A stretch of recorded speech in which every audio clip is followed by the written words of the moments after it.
الحمد لله الذي أرسل رسوله بالهدى ودين الحق ليظهره على الدين كله ولو كره الكافرون. أشهد أن لا إله إلا الله وحده لا شريك له، وأشهد أن سيدنا ومولانا محمدا عبده ورسوله. اللهم صل وسلم وبارك على سيدنا محمد سيد المرسلين وإمام المتقين وقائد الدعاة المجاهدين، وعلى آله وأصحابه وأنصاره إلى يوم الدين. أما بعد، قال الله سبحانه وتعالى في كتابه الكريم: أعوذ بالله من الشيطان الرجيم. يا أيها الذين آمنوا كتب عليكم الصيام كما كتب على الذين من قبلكم لعلكم تتقون. صدق الله العظيم. Dimuliakan Fadil Tuan Syekh Fakhrazi, Bahagia Al-Fadil Tuan Imam Al-Hafiz Tuan Bilal Syekh Muhammad Iqbal, tuan-tuan ahli jawatan kuasa surau Mujahidin yang dirahmati Allah, ustaz-ustaz, para ulama, para pimpinan masyarakat, tuan-tuan, ikhwah, akhwat muslimin dan muslimat, rahimakumullah. Alhamdulillah, malam yang ke-13 kita dapat menunaikan salat tarawih berjamaah. Mudah-mudahan salat sembahyang yang telah kita lakukan sebagai mengikut sunnah Nabi sallallahu alaihi wasallam. Kerana salat tarawih ini diamalkan oleh Nabi sallallahu alaihi wasallam, diamalkan oleh para sahabat radhiyallahu anhum ajma'in, diamalkan oleh para ulama, para salihin, sehinggalah ke hari ini suatu amalan yang masih lagi diamalkan oleh umat Islam, suatu sunnah yang masih diamalkan oleh umat Islam, walaupun sudah banyak sunnah-sunnah yang telah ditinggalkan oleh umat Islam. Tetapi alhamdulillah, kita bersyukur kehadrat Allah Subhanahu wa ta'ala, dengan limpah kurnia Allah, dengan taufik daripada Allah Subhanahu wa ta'ala, masih lagi kita dapat beramal dengan sunnah yang amat dituntut oleh Nabi sallallahu alaihi wasallam. Tuan-tuan muslimin dan muslimat rahimakumullah, berjuta-juta umat Islam di dunia ini pada malam ini ataupun pada pagi besok ataupun tengah hari esok, sentiasa akan ada orang yang sembahyang tarawih.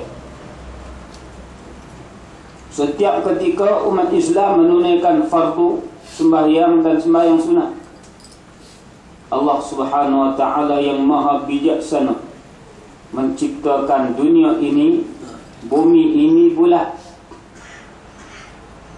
Semua tempat ada masanya yang tertentu. Maghrib tak sama antara maghrib kita dengan maghrib Mekah. Maghrib kita dengan maghrib England tak sama. Maghrib kita dengan maghrib Jepun tak sama. Seluruh dunia umat Islam menunaikan salat fardu pada masa yang berbeza. Begitu juga salat tarawih yang kita buat ini berbeza, masing-masing menunaikan di tempat masing-masing pada masa masing-masing. Tuan-tuan muslimin dan muslimat rahimakumullah, Allah Subhanahu wa ta'ala cipta akhirat tidak ada matahari, tidak ada bulan. Allah Ta'ala buat syurga, tidak ada matahari dan tidak ada bulan. maka di syurga tidak ada hari seperti hari di dunia.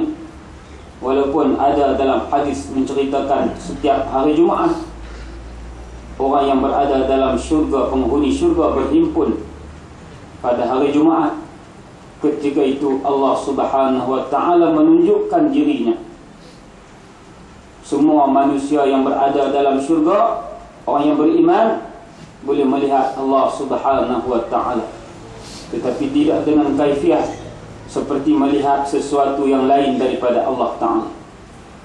Tuan-tuan muslimin dan muslimat, melihat Allah adalah suatu nikmat yang paling besar dalam syurga. Bukan bersama dengan bidadari, bukan makan dengan makanan-makanan syurga, tetapi melihat wajah Allah. Melihat Allah itu adalah nikmat yang paling besar yang dikurniakan oleh Allah. Ila rabbiha nazirah, kepada Tuhan mereka melihat. Itulah akidah kita, akidah ahli sunnah wal jamaah. Mudah-mudahan Allah Ta'ala kurniakan nikmat ini kepada kita sempena bulan Ramadan yang amat berkat ini, bulan Ramadan yang penuh dengan rahmat ini, bulan Ramadan yang penuh dengan anugerah-anugerah yang dijanjikan oleh Allah Subhanahu wa Ta'ala. Tuan-tuan muslimin dan muslimat rahimakumullah, kita menunaikan puasa di tempat kita dengan penuh kesenangan. Juadah berbuka menunggu kita, malah kita pergi cari tambah lagi. Hari-hari boleh makan, sahurnya, berbukanya penuh dengan juadah berbuka puasa. Tetapi kita kena ingat bahawa di sana ada sahabat-sahabat umat Islam yang lain yang tidak ada makanan untuk berbuka puasa. Yang makanan yang kita makan untuk seorang dikongsi untuk 20 orang. Makanan yang kita makan seorang dikongsi dengan 30 orang.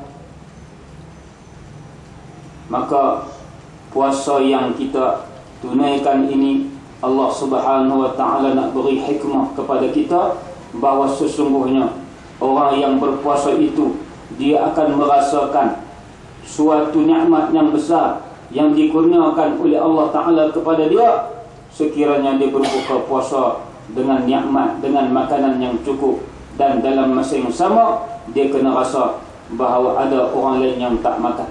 Semasa kita berlapar dahaga di siang hari, kita rasa beginilah orang yang tidak ada makan di Somalia, di Nigeria, di Palestin, di Mesir, yang semakin ditekan dalam suasana umat Islam ditekan seluruh dunia. Di Syria umat Islam ditekan, dizalimi oleh rejim Bashar, rejim zalim yang bersama-sama dengan mereka adalah golongan Syiah yang sudah melampau, yang menunjukkan taringnya apabila dia masuk bersama-sama dengan Bashar untuk menghapuskan umat Islam di Syria. Di antara barang yang kita duk makan, yang kita duk guna, yang ada iklan dalam TV ialah ayat ECPI. Saya adalah salah seorang peramal ayat ECPI sejak 2005, 2003 lagi. Tapi sekarang ni alhamdulillah saya boikot ayat tu. Kerana saya tahu siapakah di sebalik ECPI itu. Sebab saya pernah mengaji, saya pernah ambil diploma, tapi tak habis, lari pasal toke dia duk keji ahli sunnah wal jamaah. Toke besar dia, seorang profesor homeopati yang semasa saya belajar dulu, nak ambil ilmu perubatan, minat pada masa itu, dia kata kepada Abu Hurairah, tik kuci. Dia kata sahabat tik kuci. Saya terus berhenti daripada belajar ilmu yang baik, tapi daripada orang yang tak baik ini, akhir sekali sekarang ni kita tengok memang mereka ni di antara orang yang membawa Syiah. Antaranya termasuklah yang di Matampau, klinik homeopati elektronik. Ada risalah yang disiarkan, diedarkan berunsur Syiah. Kita tak boleh sokong Syiah lah. Dulu kita kata Syiah ni Islam juga, dia nak sama dengan kita juga. Tapi lah ni tak boleh sebab dia tidak bersama dengan kita. Dia bersama dengan rejim Bashar Assad dulu. Lah ni Bashar anak. Boykot, jangan minum. Siapa dah minum, Allah Ta'ala bagi ubat kot lain. Pensyah kita penjual dulu. TCPI iklan dalam TV, tapi mereka ni Syiah. Itu di antara yang saya nak bagi iklan dekat tuan-tuan. Sebab apa? Kalau saya tak bagi tahu, saya berdosa. Jangan sokong, sebab duit yang tuan-tuan beli itu dia salurkan melalui apa nama, Syiah yang nak menghapuskan Ahlussunnah wal Jamaah. Tuan-tuan muslimin dan muslimat rahimakumullah, bulan puasa ni alhamdulillah kita dengar qari kita hafiz baca dalam sembahyang, bacaan yang fasih, bacaan yang baik, tartil. Masa lain tak jumpa tuan-tuan. Nak dengar imam baca yang kita sembahyang sampai 8 rakaat sunat ni, bulan lain tak ada, bulan puasa saja. Bulan lain pun kita payah nak sembahyang sampai 8 rakaat. Tapi tuan-tuan, bulan puasa ni kita boleh berhimpun.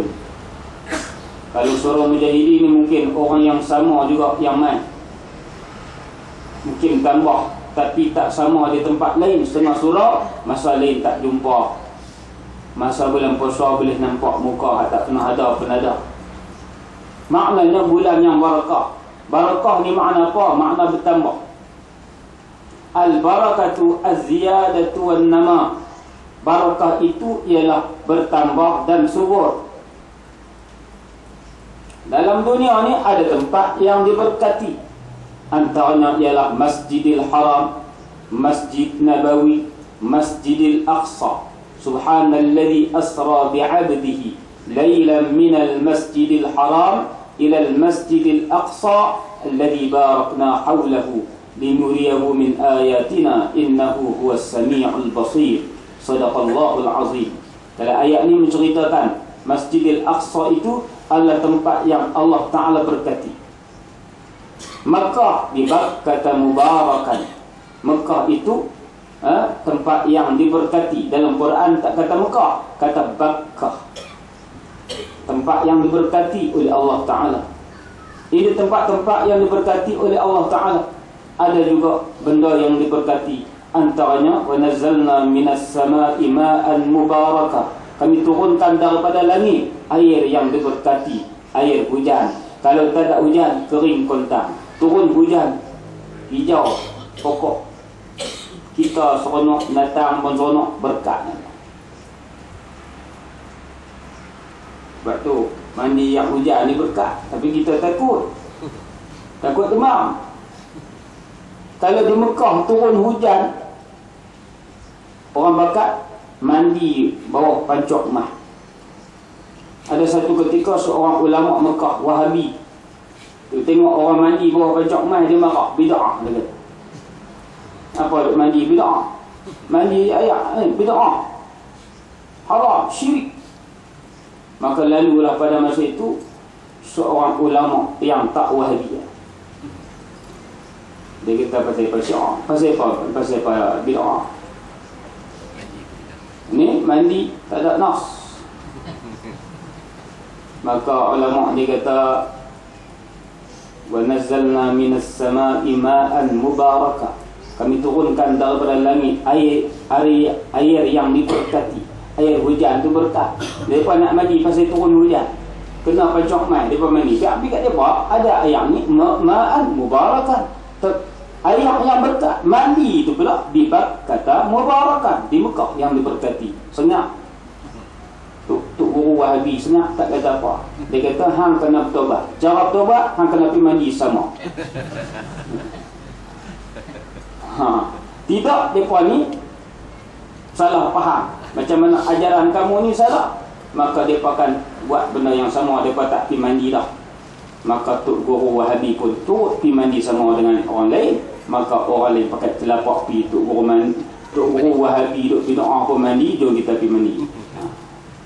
Pasal tak faham, dia membid'ahkan orang. Orang buat ada dalil tak? Jadi tuan-tuan, kita hidup dalam dunia ni, kita tak boleh anggap kita seorang saja tahu, orang lain tak tahu. Sebab hari ni banyak orang duk bawa satu ajaran yang mengatakan sembahyang tasbih itu bid'ah. Sembahyang tasbih itu ambil dari hadis maudhu'. Ni mula dah keluar dah fatwa. Kita dah buat tiap-tiap Ramadan, kita buat ada tempat tiap-tiap malam, pada malam 10 akhir 10 kali buat, tiap-tiap malam buat. Tiba-tiba ada orang kata hadis maudhu'. Man kadzdzaba alayya muta'ammidan falyatabawwa maq'adahu minan nar. Siapa yang mendustakan hadis aku, kata Nabi, mendustakan aku, mereka cipta benda yang tak ada, dikata ada, maka ambillah tempatnya dalam neraka. Termasuklah orang yang mengatakan benda yang Nabi buat, dia kata tak buat, ada hadis, dia kata tak ada hadis, itu juga kadzdzab, orang yang mendustakan. Wal'iyyazubillah. Jangan kita terjebak dengan ajaran yang serupa macam ni, kerana merosakkan amalan kita, merosakkan orang lain, merosakkan keyakinan kita, merosakkan maruah Nabi SAW sendiri. Tuan-tuan muslimin dan muslimat rahimakumullah, bulan puasa kita baca Quran sebab Nabi suruh baca.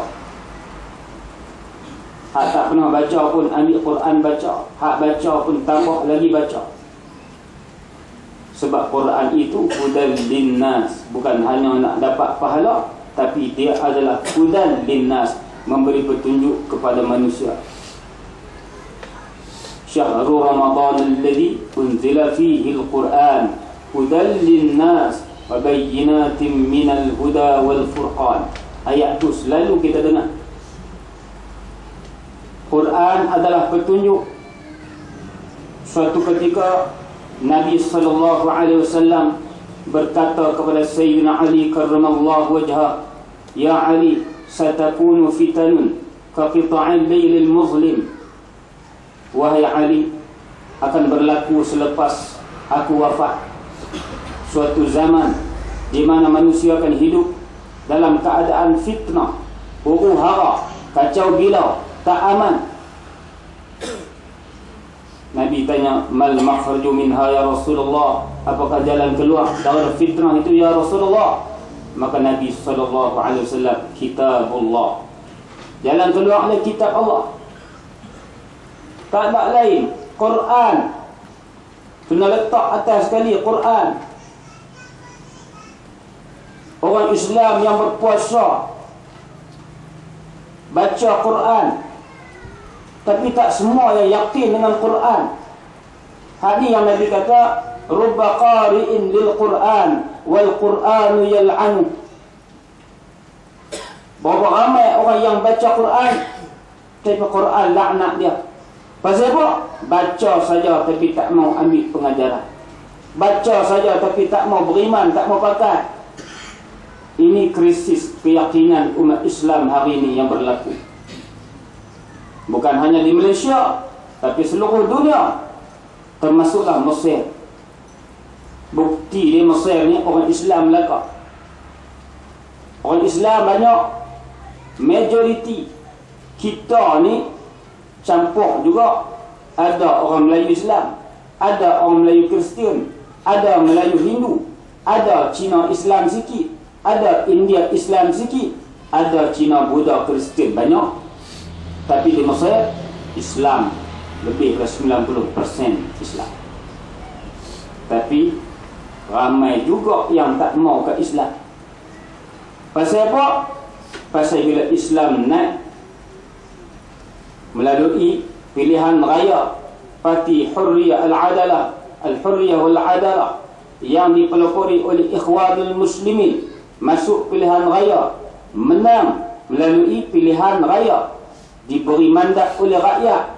Muhammad Mursi, Dr. Muhammad Mursi, seorang yang hafiz Al-Quran, orang alim, hafaz Quran, yang duduk rumah sewa saja, bukan duduk rumah Bukan duk istana, duk dalam rumah sewa.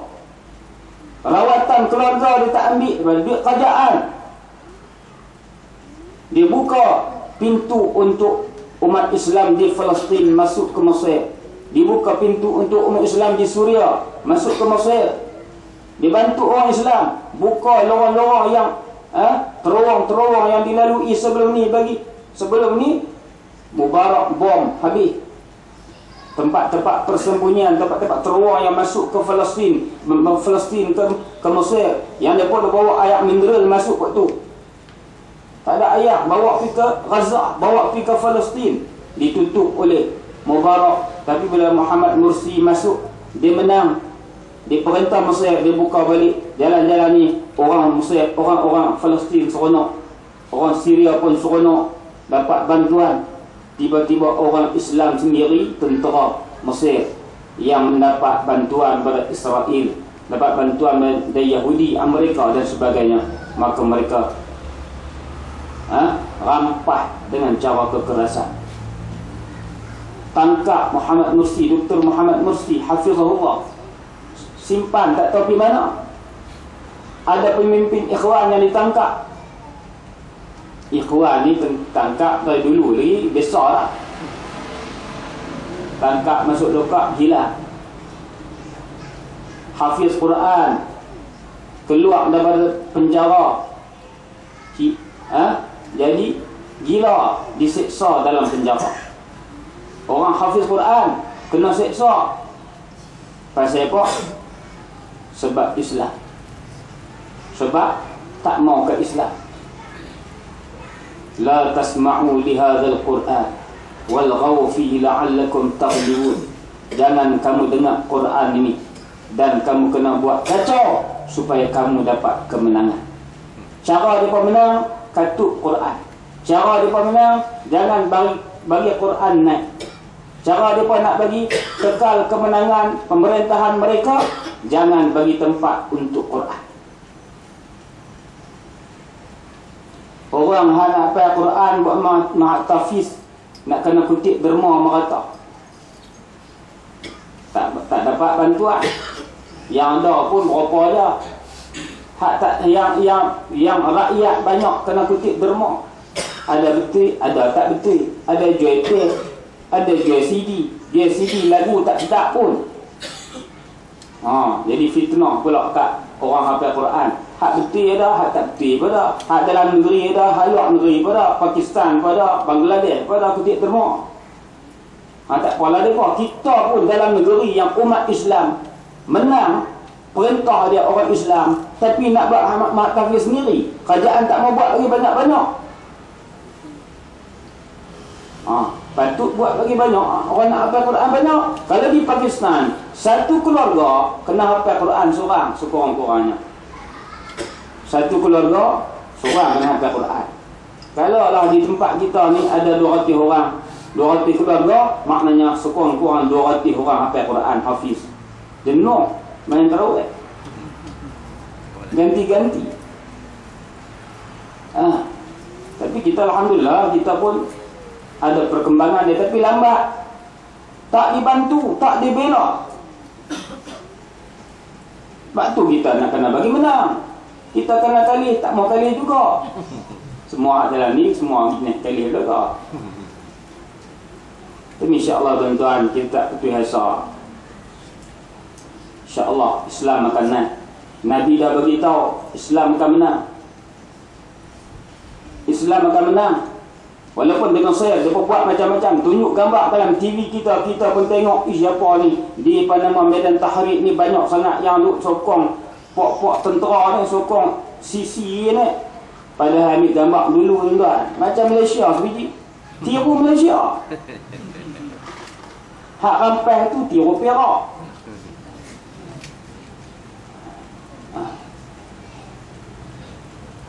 Gambar ramai sangat di Medan Tahrir tu, ada lawan sisi yang tak mau kat sisi, turunkan sisi tu. Pok Islam hak dulu ni. Hak Medan Tahrir dulu masuk dalam TV orang kata tu dia. Padahal bukan ada orang pun. Hak tak mau kat sisi ni orang sangat. Di Medan Raba'ah itulah tempat orang yang penyokong-penyokong Islam. Beda Raba'ah. Kalau tuan-tuan pergi Raba'ah di Mesir, tempat budak Melayu lah. Tempat kita pergi mengaji situ. Raba'ah, Adawiyah tempat. Tengah duduk semayang subuh, dia tembak. Bukan orang kafir tembak, orang Islam. Jadi yang kita duk heran sangat, kita kata orang Melayu ni kata Islam, bukan Islam semua, kafir pun ada. Pasal Mesir tu Islam semua juga, tapi kafir pun ada. Pasal apa? Tindakan dia macam orang kafir. Tak mau ke Islam, tembak orang tengah duduk semayang. Sanggupkah orang Islam tembak orang tengah duduk semayang? Kalau Islam takkan tembak orang tengah semayang. Lalu depan orang semayang pun Nabi kata, kalau dia tahu hukum, tahu kata berat, lalu tu tunggu 40 hari pun tunggu lagi. Hak tu harap duk sekat kita tengah semayang tu je. 12. Pasal apa? Nabi kata, kalau tahu lalu depan orang semayang ni sanggup tunggu walaupun 40 tahun, lepas tu pun tak boleh buat, tambah kata tembak. Ini tuan-tuan, maknanya Quran. Quran ni kita kena pegang sungguh-sungguh. Ya Yahya khudhil kitab biquwwah. Wahai Yahya, pegang kitab dengan betul, dengan kuat, supaya kita ni kuat. Sebab Quran ni yarfa'ullahu bihi aqwaman wa yad'u bihi akharin. Allah Ta'ala angkat satu umat ni dengan Quran, dan Allah Ta'ala jatuhkan umat dengan Quran juga. Maknanya kalau tak mau kat Quran, kosong, jatuh. Jadi kita nak menang dengan Quran, tuan-tuan. Kalau nak menang dengan Quran, siapa yang duk tafsir Quran? Ulama. Orang lain tak erti tafsir. Yang duk bawa Quran ni ulama. Sebab tu kita kena letak ulama menjadi pemimpin kita. Kepimpinan ulama kena jadi dasar kita. Tak boleh kata tak ulama pun boleh jadi pemimpin. Tak, kena ulama, presiden ulama, timbalan presiden ulama. Sudah. Bukan kempen. Kempen lah. Kita kena letak ulama. Sebab yang nak bawa Islam ni orang yang faham Islam, ulama. Kalau tak faham Islam, dia bawa ikut lain. Tengok gambar ada dalam surau ni. Tu dia gambar belakang tu dengan hak sebelah tu. Semua ulama tu, bukan orang lain. Alhamdulillah. Mana ada surau bergambar lagu ni? Surau mujahidinnya bergambar lagu ni. Kalau surau lain tak boleh. Kalau bubuh orang buat. Ini hebat tau, ni ada surau lagu ni, surau mujahidin. Nama sama dengan perjuangan dia. Mujahidin insya-Allah. Kita jadi mujahidin insya-Allah. Tuan-tuan muslimin dan muslimat rahimakumullah. Muqaddimah tu baru tak masuk dalam kitab saya bawa ini. Saya baca ada sikit dah bawa dah. Tuan-tuan muslimin dan muslimat rahimakumullah.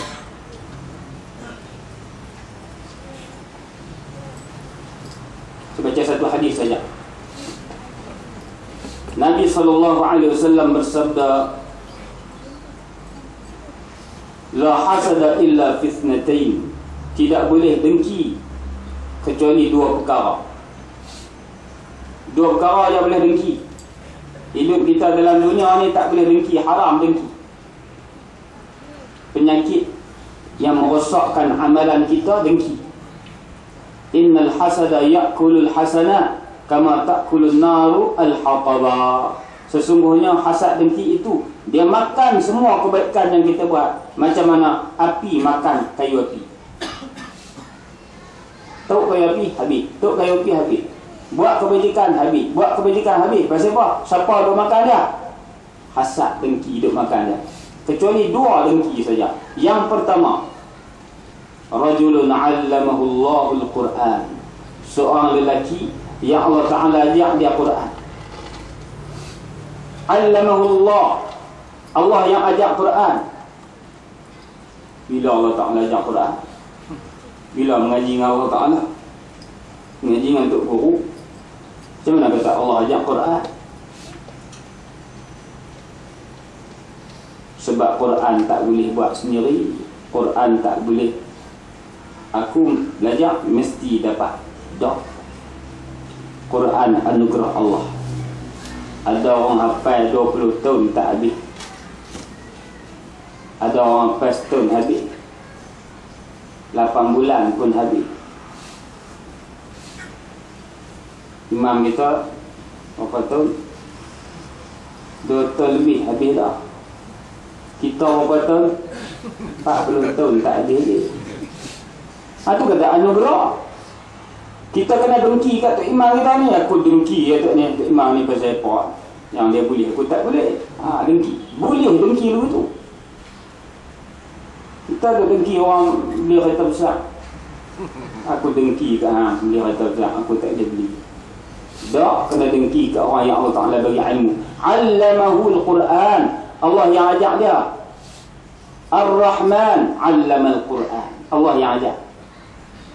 Khalaqal insan allamahul bayan. Allah Ta'ala cipta manusia, Allah yang ajak bayan. Bayan ni apa? Macam duk tablik duk bayan apa? Bayan. Bayan ni makna boleh cakap.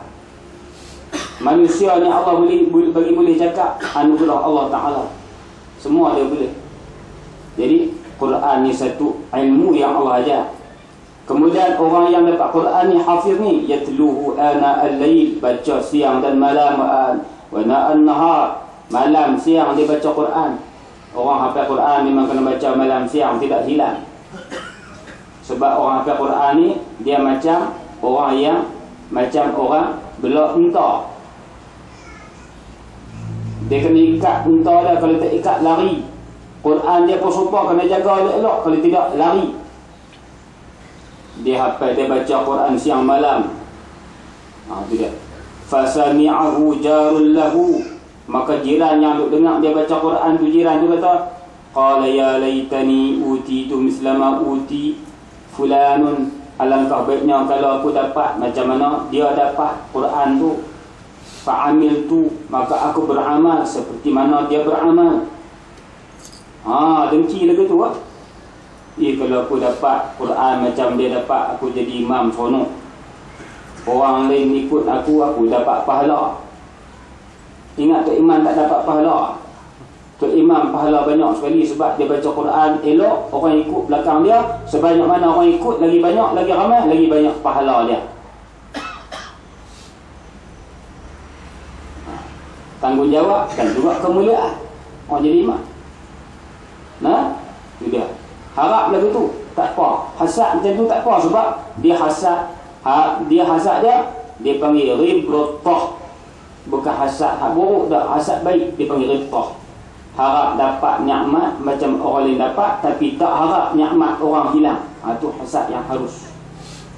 Hasad yang dengki, yang kita kata dendam kesumat, dengki, iaitu dengki, iri hati yang jahat ni. Dia harap nikmat orang lain hilang. Kalau tak dapat kat aku, tak apa, lingkup kat Allah api, hak dia. Ini hasad. Tu hasad tu kurang sikit lah, sebab dia harap hilang je, tak dapat. Dia tak kosok orang. Tapi kalau tak hilang, dia api bagi hilang nikmat tu, santau kawan hilang. Itu dahsyat. Min syarri hasidin idza hasad. Kita baca, minta lindung daripada kejahatan orang yang hasad dengki. Tu tak boleh. Dalam masyarakat kita kalau ada hasad ni, kosok, tak boleh hasad. Kemudian yang kedua yang boleh kita hasad ialah seorang lelaki Allah Ta'ala bagi harta kat dia, kemudian dia belanja untuk fi sabilillah fil haqqi, sedekah banyak, bulan puasa dia kata aku ni nak bagi beras, tak ada duit banyak, dia boleh bagi sampai 10 guni beras, 10 kampik beras, aku 100 je. Kalau kau ada duit macam dia, aku nak buat macam dia. Aku dengki lah kat dia, aku nak pergi cari duit banyak-banyak, aku nak beli beras bagi kat surau. Dengki macam tu tak apa. Ni dengki kot lain, dengki yang haram. Itu banyak yang ada dalam hati manusia, merosakkan. Jadi tuan-tuan, dalam hadis ini suruh cemburu kepada ahli Al-Quran. Bila kata cemburu, maka sekurang-kurangnya kita kata aku nak apa ni, perasaan tak boleh dah 30 duit. Tak apalah, aku akan surah Yasin. Ni surah Yasin nak baca tak pernah ingat. Tapi orang salah boleh tegur. Orang salah boleh tegur, tapi dia sendiri suruh baca tak boleh. Pasal apa tuan-tuan? Pasal tak fokus. Orang putih kata fokus, orang Melayu kata tumpu. Pasal tak bagi tumpuan. Boleh hafal, kita ni boleh hafal, tapi tak tekak. Cuba tekak dengan hadis Yasin yang kita dah baca dah 40 tahun dah tu. Boleh hafal tuan-tuan? Tanyalah hafiz kita ni macam mana. Esok pergi ambil Yasin yang baca. Ajar macam mana nak belajar, mana nak hafal. Boleh. Pasal tak tumpu. Hak tumpu hak lain. Hak fokus benda lain, kita dah fokus benda lain. Kan? Kalau sport ring kita hebat sikit, rasa macam tak kena dah. Bunyi kereta sikit, susah hati dah nak kena bawa pergi kat komen ERK. Pasal apa? Rasa susah hati kat tu. Quran lupa tak susah hati. Tak ingat Quran tak susah hati. Sedangkan Nabi kata, orang yang tidak ada Quran dalam hatinya kalbaitil kharib, seperti rumah yang usang, yang tak dihuni. Macam-macam ada dalam tu. Tak apalah kita tak ada, kita tak boleh hafal, kita bagi anak cucu kita hafal. Pasal apa? Sebutlah hadis dalam kitab Fadailul Quran, matan arba'in Fadailul Quran. Dia kata hadis Nabi sallallahu alaihi wasallam cerita, orang yang hafaz Quran ini Allah Taala bagi syafaat kepada 10 orang ahli keluarga dia. Hak nak masuk neraka dah, dia boleh bagi syafaat. Nak masuk neraka dah ni pasal jahat. Jahat kata orang, jahat curi barang orang, jahat berzina, boleh masuk neraka. Tapi dia masih beriman. Kalau ahli kafir tak boleh lah syafaat. Kalau pak tu kafir tak boleh. Anak ke Quran 30 juzuk pun tak boleh bagi syafaat. Islam. Kalau lah kita tak boleh hafal, tak apa dah, kita bagi anak kita hafal seorang-seorang. Kok termasuk hak 10 orang tu kita, dia bagi syafaat. Tu dia. Itu kelebihan orang hafiz Quran. Hafiz Quran. Jadi tuan-tuan muslimin dan muslimat rahimakumullah, saya ni tak tahu sampai berapa dia bagi peruntukan kat kita. Pukul 11 ke pukul 12. Kita berhenti pukul 11 tepat, insya-Allah ada 5 minit ni. Saya duduk lalu balik waktu ni lah, balik daripada tempat lain, tazkirah tempat lain, lalu ni kadang-kadang ke 11 pun tak ada lagi. 11 suku pun peterai lagi kan. Kita tahu lah. Jadi kita ni duduk dekat je kerja mana. Ke 12 pun boleh. Kalau orang nak dengar, takut tinggal seorang dengar. Jadi tuan-tuan muslimin dan muslimat rahimakumullah, Nabi kata la taj'alu buyutakum maqabir. Jangan jadikan rumah kamu itu kubur. Sebab apa? Kubur ni bukan tempat orang baca Quran. Walaupun boleh baca, tak salah baca Quran, tapi bukan tempat orang baca Quran. Kalau orang tanya Nabi mana nak kubur? Nabi mana ni? Nabi kubur. Ada baca Quran ke? Tak lah. Nabi bicara kubur. Kubur bukan tempat baca Quran, walaupun boleh baca. Jangan jadikan rumah kamu kubur. Sesungguhnya syaitan akan lari dari rumah yang dibacakan padanya suratul Baqarah. Jadi kalau rumah kita syaitan banyak, baca surah Baqarah, lari syaitan. Nak tahu rumah ada syaitan, tak ada syaitan? Senang aja. Pertama tengok rumah tu ada TV ke tak? Ada TV, banyaklah setan. Sebab dalam TV tu banyak cerita setan.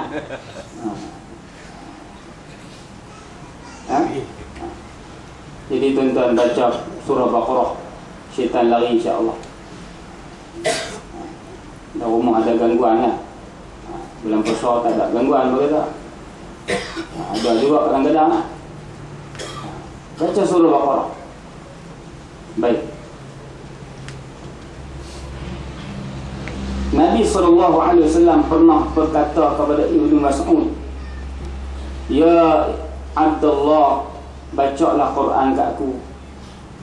Maka Abdullah bin Mas'ud kata, "Ya Rasulullah, adakah aku nak baca Quran kepadamu ya Rasulullah, sedangkan Quran ni diturunkan kepada kamu?" Kejut Abdullah, Nabi suruh dia baca Quran. Tak Nabi nak dengar.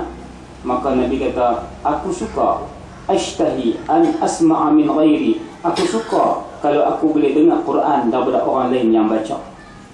Maka Abdullah bin Mas'ud radhiyallahu anhu baca ayat surah An-Nisa daripada mula sampai ayat fakaifa idza ji'na min kulli ummatin bi syahid wa ji'na bika ala haula'i syahida. Maksud ayat ini, bagaimanakah wahai Muhammad sekiranya apabila kami utuskan Rasul untuk menjadi saksi kepada setiap umat. Allah Ta'ala utuskan Nabi-Nabi jadi Rasul. Nabi Rasul ini menjadi saksi kepada umat mereka sendiri. Nabi Musa, Nabi Isa, Nabi Yaqub, Nabi Yusuf, Nabi Yunus, semuanya jadi saksi kepada umat mereka. Wajibna bika ala haula'i syahida. Dan kami, kata Allah, utuskan kamu wahai Muhammad menjadi saksi kepada umat kami. Bila Nabi dengar ayat ni, Nabi kata hasbukal an, cukuplah Abdullah, cukup. Berhenti, Nabi senak.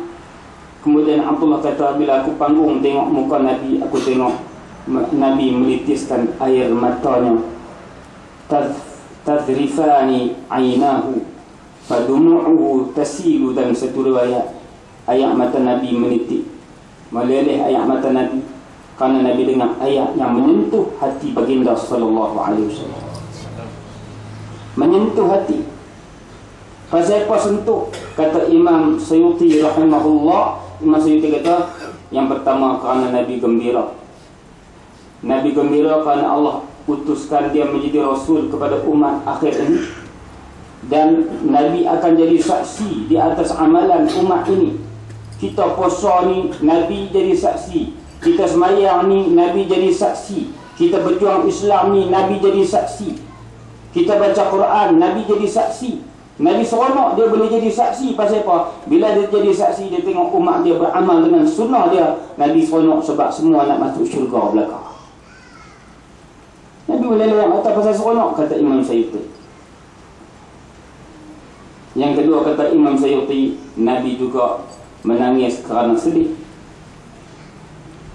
Pasal apa sedih pula? Pasal Nabi tahu di kalangan umat dia ada yang tak mau Quran, yang tak mau sunnah, yang tak mau dengan Islam.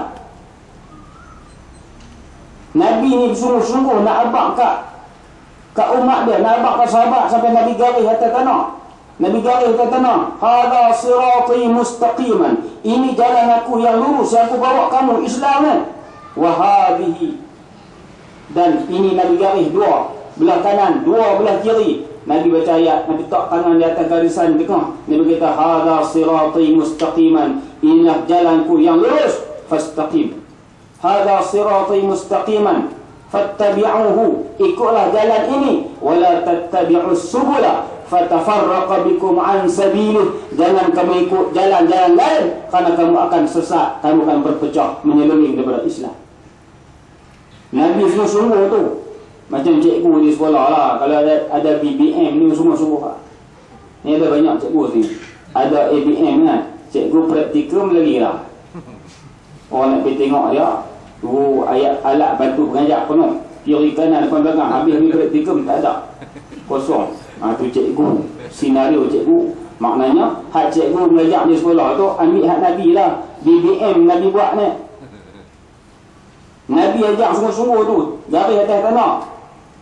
Kalau lah ni pakai LCD, sungguh-sungguh. Saya tak pakai LCD, tak sungguh-sungguh. Sungguh juga, tapi tak ada LCD kan. Nabi garis atas tanah, ini jalan yang betul, hampa kena ikut, jangan ikut jalan lain. Sebab tu Nabi menangis. Sebab apa? Aku duk habaq pulun sampai aku berjuang sungguh-sungguh, tapi ada orang tak mau juga. Nabi berjuang berdarah. Bulan puasa ni Nabi perang Badar, tahun kedua hijrah, 313 lawan 1000, menang 313. Allah bantu. Kita nak menang, minta harap bantuan kepada Allah Ta'ala, bukan harap ke kerja kita, bukan harap kepada kerja kita, tak, harap kepada bantuan Allah Ta'ala. Ni hak 24 bulan ni, mudah-mudahan menang. 313 boleh lawan 1000 menang. Dekat kalau 2000 boleh menang ni,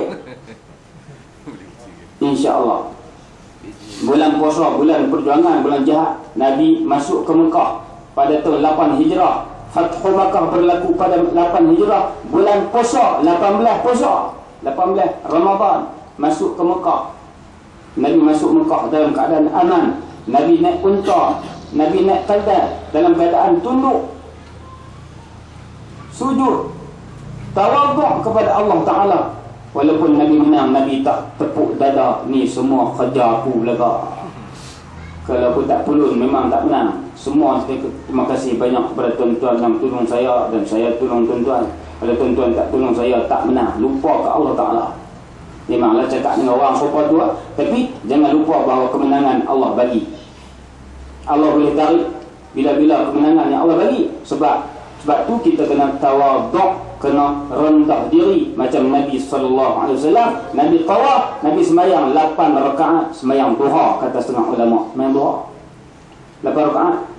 Lepas itu Nabi suruh Sayyidina Ali karramallahu wajhah dengan seorang sahabat lagi, saya lupa nama dia, supaya meruntuhkan 360 asnam, 360 berhala yang duduk keliling Kaabah. Atau itu pergi Mekah, pergi haji, umrah dulu, Kaabah itu penuh dengan berhala. Nabi sama, tolak dengan tongkat jatuh. Nabi baca, qul ja'al haqq wa zahaqal batil innal batila kana zahuqa. Telah datang kebenaran dan hancurlah kebatilan. Itu dia. Jadi tuan-tuan, kalau nak kira 23 tahun Nabi berjuang lah, 23 tahun berjuang nak dapat balik Mekah. Dulu Nabi rokok sujud di bawah Kaabah, di tepi Kaabah, dia berapa taik atas kepala Nabi. Kalau nak kira masa tu, Siti Fatimah duk basuh kepala Nabi sambil teriak. Dia buat ke ayah macam ni, sanggup ni, ayah ni seorang amin amanah, dia sanggup bubuh taik atas kepala ayah, menangis dia. Tak kecewa, tapi sahabat tak kecewa, dia berjuang sampai benar. 23 tahun kemudian Nabi masuk Mekah, Fathu Mekah pada bulan Ramadan. Nabi bebaskan orang-orang yang minta maaf kepada Nabi, kecuali orang yang memang musuh ketat, yang tak akan berlembut dengan Islam ni, Nabi pancung. Hak lain, izhabu wa antumut tulaqa, pilih aku maafkan kamu. Sudah. Kalau nak kira hak dulu, hak tu jerut tengkok Nabi pun ada, hak butik kepala Nabi pun ada. Tapi hak tu Nabi tak kira sangat. Pemimpin hak memang keras kepala Nabi pancung.